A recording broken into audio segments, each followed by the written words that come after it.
Hello and welcome back to the channel for the second part of my War of the Sontarans episode preview, the second instalment of Doctor Who Flux. So previously I've taken a deep dive into the episode's synopsis, and today, just as I did last week, I'm going to be taking a closer look at the episode's cast list, which admittedly isn't quite as jam-packed as the one for the Halloween Apocalypse was. And I think it's also a bit more self-explanatory and straightforward, either because the characters here are series regulars that we've already been introduced to and that we therefore know quite a bit about already, or because they're characters from history who are unlikely to have any particular intrigue or hidden secrets to them, especially someone like Mary Seacole, who is a real-life historical figure. But nevertheless, there are one or two things here that I want to pick apart slightly, one or two things that I think we can glean from the information we've got so far. So without further ado, let's get going, let's get the regulars out of the way first. So as ever, we have Jodie Whittaker playing the Doctor, we have Mandip Gill playing Yasmin Khan, we have John Bishop as Dan Lewis, and Jacob Anderson as Vinder. We also have the recurring characters Swarm, played by Sam Spruell, Azure, played by Rochenda Sandall, Joseph Williamson, played by Steve Oram. He's going to be in it again, second week running. Not clear what role he's going to be playing. I mean, it's a Crimean War episode, primarily, not an 1820s Liverpool episode. So I can't quite see how that's going to work. I guess they're going to just squeeze him in somewhere either at the start or the end of the episode maybe, or somewhere in between, and just kind of keep that little subplot from last week ticking over, I guess. Then we also have Jonathan Watson reprising his role as Sontaran Commander Ritskaw, who we were introduced to last week, and also playing another Sontaran called Skaak. Then Dan Starkey is also putting in another appearance as a different character to the one he played last week.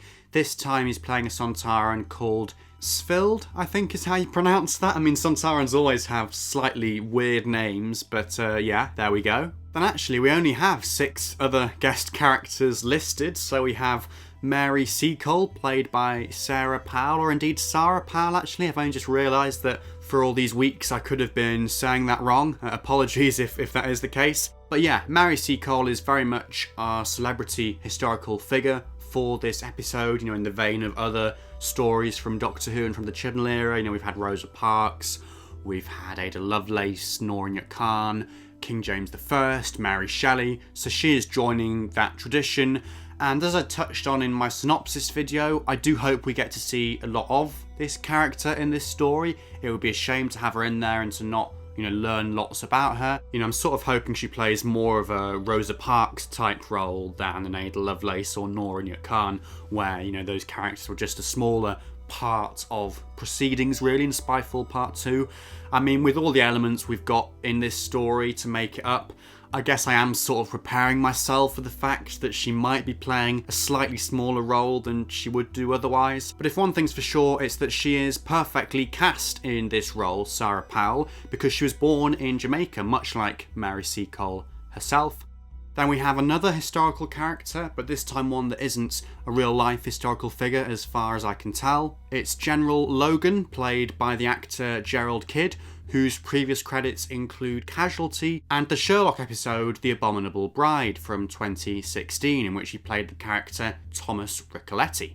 Not much else to say about him really, other than the fact that I'm expecting him to be a sort of traditional military man full of bluster and what have you, and potentially sort of getting himself into a bit of a mess with the Sontarans by making an offer of war and battle to them and sort of digging himself quite a deep hole there, perhaps being a bit foolish. But no, apart from that, don't know. Maybe he'll get a little redemption arc to make things alright. Maybe he'll end up helping the Doctor to save the day and to defeat the Sontarans.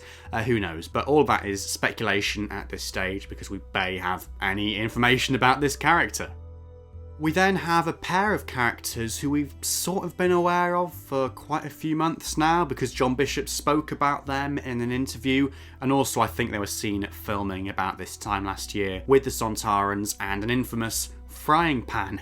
It is of course Dan's parents Eileen and Neville, played by Sue Jenkins and Paul Broughton respectively, both of whom are Liverpool born and bred, and both of whom have been in the Liverpool soap opera Brookside, which ran in the 90s apparently, before my time, so it's not something I ever watched or was aware of, but yeah, apparently they were both in that. And I think based on the information we got about these characters all those months ago, people sort of assumed that they were going to be in episode 1, they were maybe going to be introduced to us at the same time as Dan, so it's a slightly weird one to meet Dan's parents in episode 2 instead, in an episode which is primarily about the Crimean War. Presumably, Dan is going to end up back in present day Liverpool from the trailer footage we've seen and the promo pics and stuff. But that's something I'll cover in more detail in my plot prediction video later in the week. One more thing about these two, very briefly, is their age. So Sue Jenkins is 63, Paul Broughton is 64.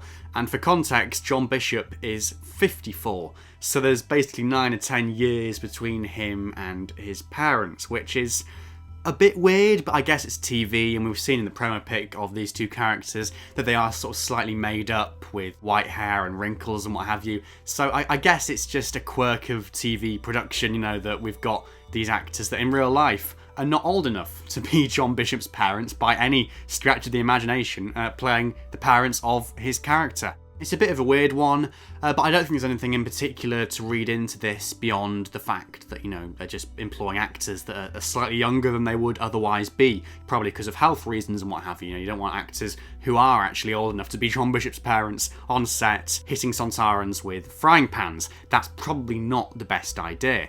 And finally, on to the two most intriguing entries on this episode's cast list. So first of all, we have the actor Nigel Richard Lambert playing a character called Priest Triangle, which is very curious. I mean, I don't know about you, but I've never met anyone with the surname Triangle before. I think if it wasn't for that, people would just assume that this was, a historical character, maybe some sort of military chaplain or whatever on the Crimean War battlefield. But no, I think there is something more going on with this character. And not least actually because hot off the press on the day of recording, we have just got the cast list for Once Upon Time, the third instalment of Flux, in which Nigel Richard Lambert is again listed as this strange character, Priest Triangle, which suggests this character, isn't just a one-off or isn't just someone from the Crimean War, but someone who's going to play a bigger role across the series as a whole.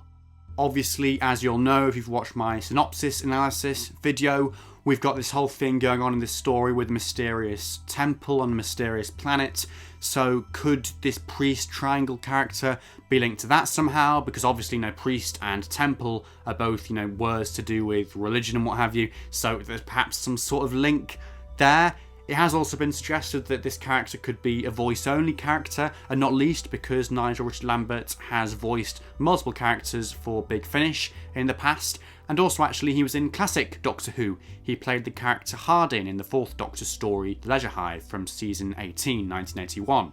And if that wasn't enough, we've got yet another mysterious character listed in the cast list alongside Priest Triangle, namely Passenger, played by the actor Jonny Mathers.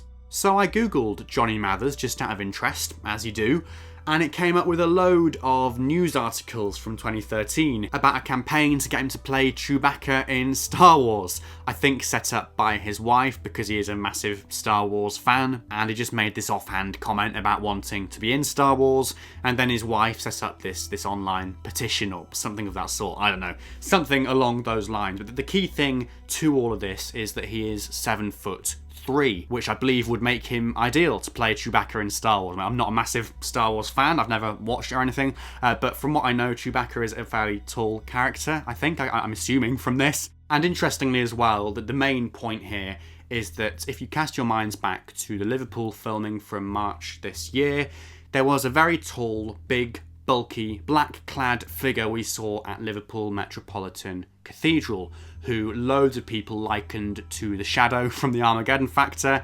And yeah, it's clearly not going to be that at all. It's clearly going to be a new character. But by the looks of things, because, Jonny Mathers is so ridiculously tall, and this alien was also ridiculously tall, it would seem that they are one and the same, that Passenger is that big, bulky, black-clad figure. And I believe one or two people that were actually there at the Liverpool Metropolitan Cathedral filming have corroborated this and gone on record as saying, yeah, you know, that is the guy we saw at filming there. We saw him with the mask off, and that was him. So I think we can basically take that as read that this character is Passenger, and of course he's also been glimpsed in a promo pic for this story as well, which just confirms that theory basically. And in that promo pic, he's seen alongside Swarm and Azure, interestingly enough. So it would seem that this character has some sort of link to those two. I mean, I've got to say that when I first saw that photo of the three of them and I saw this character is probably called Passenger, the first thing that came to mind was the 2007 story Gridlock, where, you know, you have to have the three people to get into the fast lane in the cars and all that sort of stuff. Clearly it's not going to be that, but joking aside, could there be some sort of similar idea going on here where Swarm and Azure need this character to grant them access to the Temple of Atropos? Maybe there's some reason that they need him alongside them, or some skill that he possesses. I guess we'll just have to wait and see, but that is all very, very intriguing indeed. So that's the cast list for War of the Sontarans, at least everybody that we know about, everybody that's been listed. I mean, there could be some omissions here, but I don't know, I'm not seeing that myself personally. But yeah, what do you think of all the stuff that I've discussed, all these characters? What do you think is the deal with Priest Triangle and Passenger? Do let me know in the comments below. I would love to hear your theories and just generally what you've got to say. Please also like the video if you enjoyed it, and subscribe if you're new for more Doctor Who Flux related content. And I'll see you very soon for my War of the Sontarans plot prediction, the very last part of my preview for this episode. But until then, thank you so much for watching, and goodbye for now.